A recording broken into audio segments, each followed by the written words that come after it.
ঘরের ভিতরে বসে বসে তো আর আপনি গ্যারামটা চালাইতে পারবেন না আম্মা জান। বাইরে যারা অবস্থা রেখেছেন আপনারা, একদিকে আদিল আমার বিরুদ্ধে কথা বলে, অন্যদিকে আপনি। আম্মা জান, এই জন্যই আপনারে বলছি যে বাহির হয়ে আসেন। বাহির হয়ে আসলে আপনার একদম ক্লিয়ার হয়ে যাবেন যে আমি বা আদিল কেউ আপনার বিরুদ্ধে অপপ্রচার চালাইতেছি না। মিলন হবে কতদিনে আমার স্কুলে তো যা তা চলতেছে। যা তারা কে? আরে স্কুলে গ্যাঞ্জাম চলতেছে, ছাত্ররা কেউ ক্লাস করতেছে না, সবাই আন্দোলন করতেছে। তিনি আন্দোলন করেন, বুঝতেছো না? সবাই খবির সাথে চায়, এজন্য সবাই মাঠের ভিতরে একসাথে হয়েছে, একসাথে হয়ে আন্দোলন শুরু করে দিচ্ছে। ওই গ্যাঞ্জামটা আমি লাগাইছি। আমার আগে খবর না, তাহলে আমি গ্যাঞ্জামটার মনে করতে আর একটু উত্তেজিত করে দিতাম। পোলাপানের মধ্যে মায়াবতীর বিরুদ্ধে কথা বলে আমি একটা অস্থিতিশীল পরিবেশ তৈরি করে দিয়েছি। মায়াবতী সরকার চাইছিল খবির মাস্টারের চাকরিটা নট করে দিতে, আমি তাই এই আন্দোলনটা শুরু করাইছি যাতে খবির মাস্টারের চাকরিটা না যায়। ঠিক একই কাজ আমি স্কুলের নাম পরিবর্তনের ক্ষেত্রেও করব, যাতে আমাকে স্কুলের নাম কোনোভাবে বদলাইতে না পারে।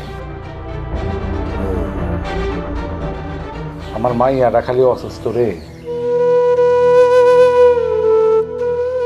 তা নাইলে আমি নিজেই রাস্তায়। কিডা কিডা? মায়াবতী সব। আম্মাজান বলেন। খেলে দিলেন না? কি যে বলেন আম্মাজান, আপনি আমার মনের অবস্থা জানেন না। আমার আদরের মায়েরা হাসপাতালে, আমি যে একবার তারে দেখতে যাব সেই সুযোগও নাই। এর মধ্যে কি আমি খেলাধুলা করতে পারি বলেন? আপনার পক্ষে সবই সম্ভব। না আম্মাজান, আম্মাজান এইভাবে ঘরের ভিতরে বসে বসে মানুষের সাথে কত কথা বলবেন? বাইর হয়ে আসেন। ঘরের ভিতরে বসে বসে তো আর আপনি গ্যারামটা চালাইতে পারবেন না আম্মাজান। বাইরে যারা অবস্থা রেখেছেন আপনারা, একদিকে আদিল আমার বিরুদ্ধে কথা বলে, অন্যদিকে আপনি। আম্মাজান, এই জন্যই আপনারে বলছি যে বাহির হয়ে আসেন। বাহির হয়ে আসলে আপনার একদম ক্লিয়ার হয়ে যাবেন যে আমি বা আদিল কেউ আপনার বিরুদ্ধে অপপ্রচার চালাইতেছি না। আপনি খালি ওই যে আদিল রেনিয়া ভাইগা যায়, ওই গ্রামের সহজ সরল মানুষ তো তা মনের মধ্যে প্রশ্ন তুলে দিচ্ছেন। তারা কিন্তু আপনার চরিত্র নিয়েও কথা বলতেছে। আমি জি আম্মাজান, ওই গ্রামে আদিল রেনিয়া খুব বেশি সুবিধা করতে পারতেছিলেন না, এই জন্য আদিল রেনিয়া দূরে কোথাও চলে। মানুষে বলে, আমি না, মানুষে বলে আপনি নিজের জালে নিজে ফাঁসে গেছেন আম্মাজান।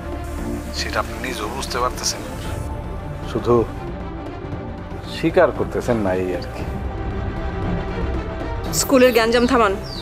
না আম্মাজান, আমি আসলে এই সময় ওই যে ছাত্রদের আন্দোলনের মধ্যে ঢুকতে চাই না।